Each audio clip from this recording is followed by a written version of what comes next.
നമസ്കാരം. അങ്ങനെ രാഹുൽ മാങ്കൂട്ടത്തിന് 3 കേസിലും ജാമ്യം കിട്ടിയിരിക്കുന്നു. ആദ്യ കേസിലെ ജാമ്യമാണ് ഇന്ന് കിട്ടിയതെങ്കിലും 3 കേസിലും രാഹുൽ മാങ്കൂട്ടത്തിൽ ഇനി സ്വതന്ത്രനാണ്. എന്ന് വെച്ചാൽ ജാമ്യം കിട്ടി, ഇനി ജയിലിലാവേണ്ട സാഹചര്യമില്ല. ഇനി രാഹുലിനെതിരെ കുറ്റം ചുമത്തി കേസെടുത്ത പോലീസിൻ്റെ ജോലിയാണ് രാഹുൽ കുറ്റം ചെയ്തു എന്ന് തെളിയിക്കേണ്ടത്. നമ്മുടെ രാജ്യത്തെ നിയമ സംവിധാനം അങ്ങനെയാണ്. ഒരാൾക്കെതിരെ ഒരു കുറ്റം ചുമത്തിയാൽ ആ കുറ്റത്തിൻ്റെ ഗൗരവമനുസരിച്ച് അയാൾ ആദ്യം ജയിലിലടയ്ക്കാം. ജാമ്യം കിട്ടിക്കഴിഞ്ഞാൽ പിന്നെ അയാളെ ജയിലിലടക്കണമെങ്കിൽ അയാൾ കുറ്റക്കാരനാണെന്ന് തെളിയണം. കുറ്റക്കാരനാണ് എന്ന് തെളിയിക്കേണ്ടത് പ്രോസിക്യൂഷൻ്റെ ബാധ്യതയാണ്. കുറ്റക്കാരനല്ല എന്ന് തെളിയിക്കേണ്ട ബാധ്യത പോലും പ്രതിക്കില്ല. രാഹുൽ മാങ്കൂട്ടത്തിന് കേരള ഹൈക്കോടതി ഇന്ന് മുൻകൂർ ജാമ്യം അനുവദിച്ചത് ആദ്യം രജിസ്റ്റർ ചെയ്ത കേസിലാണ്. കേരളത്തിൽ തന്നെയുള്ള പരാതിക്കാരി നിർബന്ധിച്ച് ഗർഭചിത്രം നടത്തി എന്ന് പരാതിപ്പെട്ടുകൊണ്ട് രാഹുലിനെതിരെ കൊടുത്ത പരാതിയിലാണ് സെഷൻസ് കോടതി ജാമ്യം തള്ളിയതും ഇപ്പോൾ ഹൈക്കോടതി ജാമ്യം അനുവദിച്ചതും. ഈ കേസിൻ്റെ കാലഘട്ടത്തിൽ രാഹുൽ ഒളിവിലായിരുന്നതിനാൽ പോലീസിനെ അറസ്റ്റ് ചെയ്യാൻ സാധിച്ചില്ല. രണ്ടാമത്തെ കേസിൽ തിരുവനന്തപുരം സെഷൻസ് കോടതി മുൻകൂർ ജാമ്യം അനുവദിച്ചപ്പോഴാണ് രാഹുൽ പുറത്തു വന്നത്. അപ്പോഴേക്കും ആദ്യത്തെ കേസിൽ ഹൈക്കോടതി അറസ്റ്റ് തടഞ്ഞിരുന്നു. അറസ്റ്റ് തടഞ്ഞിരുന്ന കേസിലാണ് ഇപ്പോൾ മുൻകൂർ ജാമ്യം അനുവദിച്ചിരിക്കുന്നത്. മൂന്നാമത്തെ കേസ് ഒരു കെണിയായിരുന്നു.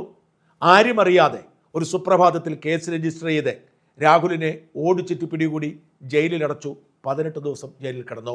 കേസ് നിലനിൽക്കുകയില്ല എന്ന് പറഞ്ഞ് രാഹുൽ മാങ്കൂട്ടത്തിലിന് ജാമ്യം കൊടുത്തു. 2 മുൻകൂർ ജാമ്യവും 1 ജാമ്യവുമായി രാഹുൽ 3 ബലാത്സംഗ കേസിലും ഏതാണ്ട് കുറ്റവിമുക്തൻ്റെ അവസ്ഥയിലെത്തിയിരിക്കുന്നു. കാരണം രാഹുൽ ബലാത്സംഗം ചെയ്തു എന്ന് തെളിയിക്കുന്ന ഒന്നും തന്നെ പോലീസിൻ്റെയോ പ്രോസിക്യൂഷൻ്റെയോ കയ്യിലില്ല. ഒരു പരാതിയുടെ മാത്രം അടിസ്ഥാനത്തിലായിരുന്നു രാഹുലിൻ്റെ മേൽ കുറ്റം ചുമത്തിയതും ഓടിച്ചിട്ട് പിടിച്ച് ജയിലിൽ അടച്ചതും. ഇനി രാഹുലിൻ്റെ യുദ്ധകാലമാണ്. യുദ്ധത്തിൻ്റെ ആദ്യ ചുവട് ഹാഷ്മിക്ക് കൊടുത്ത അഭിമുഖത്തിലൂടെ രാഹുൽ മാങ്കൂട്ടത്തിൽ വെളിപ്പെടുത്തിയിരുന്നു. അന്ന് ചില കാര്യങ്ങളൊക്കെ ചെയ്യാൻ പോകുന്നു എന്ന് സൂചന നൽകിയിരുന്നു. ആ സൂചനകളൊക്കെ ഇനി പ്രാവർത്തികമാക്കാനുള്ള നീക്കത്തിലായിരിക്കും. വാസ്തവത്തിൽ ഇപ്പോൾ പ്രതിക്കൂട്ടിലായിരിക്കുന്നത് രാഹുലല്ല, പോലീസും രാഹുലിനെ ബലിയാടാക്കാൻ തീവ്ര ശ്രമം നടത്തിയവരുമാണ്. കാരണം രാഹുൽ ബലാത്സംഗം ചെയ്തു എന്നതിന് തെളിവ് ഇവരുടെ ആരുടെയും കയ്യിലില്ല. ആദ്യത്തെ കേസിൽ ജില്ലാ കോടതി ജാമ്യം നിഷേധിച്ചപ്പോൾ പോലും ബലാത്സംഗം അല്ല എന്ന് പറഞ്ഞിരുന്നു. എന്നാൽ ഗർഭചിത്രത്തെക്കുറിച്ചുള്ള ആശങ്കയായിരുന്നു ജാമ്യം നിഷേധിക്കാൻ കാരണമായത്.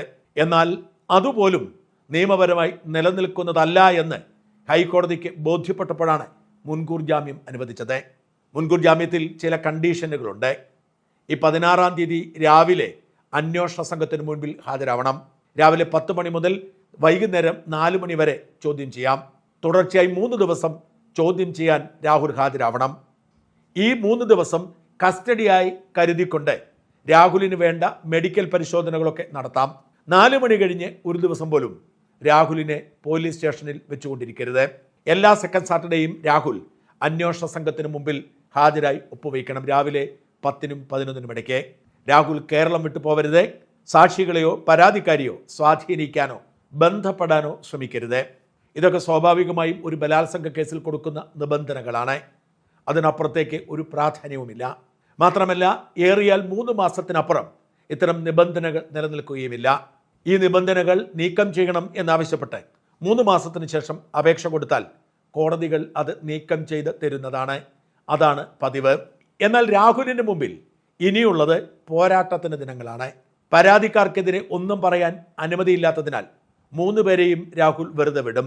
ബലാത്സംഗം ചെയ്യുകയും ശാരീരികമായി പീഡിപ്പിക്കുകയും ഗർഭമുണ്ടാക്കി ആ കുഞ്ഞിനെ കൊല്ലുകയും ചെയ്യുന്ന ഒരു സൈക്കോ ക്രിമിനലാണ് രാഹുൽ എന്ന് വരുത്തി തീർക്കാൻ ഒരു ഗൂഢാലോചന നടന്നിരുന്നു. ആ ഗൂഢാലോചനയുടെ പൊരുൾ അഴിക്കുക, അതിൽ പങ്കെടുത്തവർ ആരൊക്കെയാണ്, അവരെല്ലാം ചേർന്ന് എങ്ങനെയാണ് ഈ കള്ളക്കഥ ഉണ്ടാക്കിയത് എന്ന് തെളിയിക്കാനുള്ള നീക്കം രാഹുൽ ആരംഭിച്ചു കഴിഞ്ഞു. ഈ നീക്കം വിജയിക്കുമെന്ന് തന്നെയാണ് രാഹുലുമായി അടുത്ത വൃത്തങ്ങൾ നൽകുന്ന സൂചന. അത് രാഹുലിൻ്റെ 2ാം ഘട്ട യുദ്ധമായിരിക്കും. പിന്നീടായിരിക്കും രാഹുൽ ഈ 3 കേസുകളും ക്വാഷ് ചെയ്യാൻ വേണ്ടി ഹൈക്കോടതിയെ സമീപിക്കുക. ബലാത്സംഗം വ്യാജമാണ് എന്ന് കോടതി ഇതിനോടകം കണ്ടെത്തിയത് കൊണ്ട് തന്നെ കേസ് നിലനിൽക്കാത്ത സാഹചര്യം ഉണ്ടാവും. മാത്രമല്ല, വിവാഹിതയായ സ്ത്രീക്ക് വിവാഹ വാഗ്ദാനം നൽകി ശാരീരിക ബന്ധത്തിൽ ഏർപ്പെട്ടു എന്ന് പറഞ്ഞ് ബലാത്സംഗ കേസ് കൊടുക്കാൻ കഴിയില്ല എന്ന് സുപ്രീം കോടതി കഴിഞ്ഞ ആഴ്ച അർത്ഥശങ്കയ്ക്കിടയില്ലാത്ത വിധം വ്യക്തമാക്കിയിട്ടുണ്ട്. ഇതെല്ലാം കൂടി ചേരുമ്പോൾ രാഹുലിൻ്റെ 3 കേസുകളും ഇല്ലാതാകുന്ന സാഹചര്യമാണ് രൂപപ്പെടുന്നത്. രണ്ടാമത്തെ പരാതിക്കാരി ആരാണെന്ന് പോലീസിന് പോലും ഇതുവരെ കണ്ടെത്താൻ കഴിഞ്ഞിട്ടില്ല. ആദ്യത്തെ ബലാത്സംഗ കേസിൽ ജാമ്യം നിഷേധിക്കാൻ വേണ്ടി തട്ടിക്കുട്ടിയുണ്ടാക്കിയതാണ് രണ്ടാമത്തെ കേസെന്ന രാഹുലിൻ്റെ വാദം ശരിവയ്ക്കുന്ന തെളിവുകളാണ് പുറത്തു വരുന്നത്. അതുകൊണ്ട് തന്നെ രണ്ടാമത്തെ കേസിൽ പരാതിക്കാരിയെ കണ്ടെത്താത്ത സ്ഥിതിക്ക് അത് അങ്ങനെ തന്നെ ഇല്ലാതാകും. ഒന്നാമത്തെയും മൂന്നാമത്തെയും കേസിൽ ഇത് ബലാത്സംഗമല്ല എന്ന് ജാമ്യഹർജിയുടെ ഭാഗമായി കോടതികൾ കണ്ടെത്തിയിട്ടുള്ളതിന് പിന്നാലെ രാഹുലിനെ കേസിൻ്റെ വിചാരണയ്ക്ക് വേണ്ടി കാത്തു നിൽക്കാതെ കേസ് റദ്ദാക്കാനുള്ള സാഹചര്യം തെളിയും. എത്രയും വേഗം ഇതൊക്കെ പൂർത്തിയാക്കി രാഷ്ട്രീയ ഗോദായിൽ പൂർവാധികം ശക്തിയോടെ രംഗത്തിറങ്ങി തന്നെ തകർക്കാൻ ഗൂഢാലോചന നടത്തിയവരെ പാഠം പഠിപ്പിക്കാനുള്ള യുദ്ധത്തിന് രാഹുൽ തയ്യാറെടുക്കുകയാണ്. കോൺഗ്രസ് പാർട്ടിക്കും കാര്യം പിടികിട്ടിയിട്ടുണ്ട്. പാലക്കാട് തെരഞ്ഞെടുപ്പിൽ സ്ഥാനാർത്ഥി നിർണയം അടക്കമുള്ള കാര്യങ്ങളിൽ രാഹുലിനെ കൂടി വിശ്വാസത്തിലെടുക്കണമെന്നും രാഹുലിൻ്റെ സമ്മതത്തോടെ മാത്രം മതി പുതിയ സ്ഥാനാർത്ഥി എന്നുമുള്ള സമവായത്തിലേക്ക് കാര്യങ്ങൾ നീങ്ങിത്തുടങ്ങി. രാഹുലിൻ്റെ സമ്മതത്തോടെ മാത്രം പുതിയ സ്ഥാനാർത്ഥിയെ കണ്ടെത്താനും രാഹുലിനെ സജീവമായി തെരഞ്ഞെടുപ്പ് രംഗത്തിറക്കാനും തന്നെയാണ് കോൺഗ്രസ് പാർട്ടി ഇപ്പോൾ ആലോചിക്കുന്നത്. അല്ലാത്ത ഏതു സാഹചര്യവും BJPയുടെ വിജയത്തിന് കാരണമാകുമെന്ന് കോൺഗ്രസ് പാർട്ടി ആശങ്കപ്പെടുന്നു. ഇപ്പോഴത്തെ സാഹചര്യത്തിൽ രാഹുലിനെ കോൺഗ്രസ് പാർട്ടിയിലേക്ക് തിരിച്ചെടുക്കണം എന്ന ആവശ്യത്തിനും ശക്തി കൂടുന്നുണ്ട്. പുതിയ നേതാക്കളൊക്കെ ആ പക്ഷക്കാർ തന്നെയാണ്.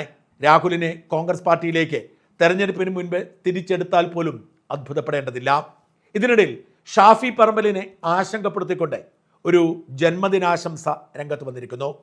രാഹുൽ മാങ്കൂട്ടത്തിനെതിരെ ഗൂഢാലോചനയുടെ സൂത്രധാര എന്ന് രാഹുൽ പരസ്യമായി തന്നെ പറയുന്ന റിനി ആൻ ജോർജ് ഷാഫി പറമ്പലിനെ ജന്മദിനാശംസ അറിയിച്ചതാണ് പലരുടെയും നെറ്റിച്ചുളിച്ചത്.